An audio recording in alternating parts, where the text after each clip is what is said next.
S'il y a un domaine où l'IA est en train déjà de révolutionner les choses, ce sont les vôtres. Et donc, je veux là aussi qu'on soit les meilleurs. Et donc, qu'est-ce que ça suppose qu'on fasse? On forme les talents en France. C'est aussi la puissance de notre système. Et ça va être la connexion entre nos écosystèmes. On a sans doute l'un des meilleurs clusters mondiaux en termes de formation et de talent d'IA qui est Saclay. Et donc là, les connexions sont massives. Et donc ça, c'est une chance. On va développer lors du sommet de nouvelles chaires d'excellence, de nouvelles formations pour former davantage, faire revenir des chercheurs et des data scientists, des mathématiciens, etc. 2, on a une énergie pilotable, décarbonée, et on surproduit. On oublie toujours de le dire, mais la France a exporté l'année dernière 90 TWh d'énergie. C'est du nucléaire, c'est-à-dire c'est décarboné.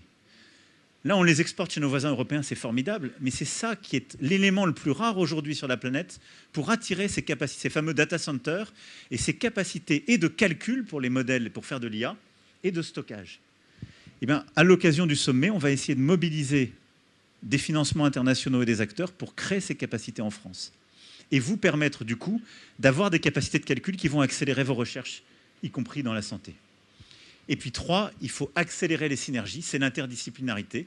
Et donc c'est la circulation des talents entre INSERM, INRIA, CEA, CNRS, vraies agences de financement qui doivent piloter la recherche avec l'ANR, que je veux aussi remercier, et France 2030, et ensuite des clusters avec de la recherche finalisée.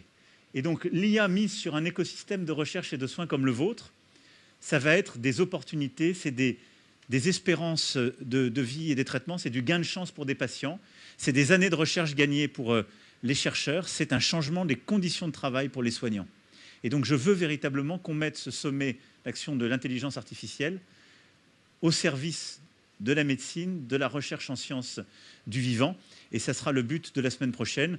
Je citais Hawking tout à l'heure, qui est un des champions en la matière, mais on va continuer d'avancer en ce sens et comptez sur moi pour faire de l'IA en santé l'un des leviers d'accélérateur.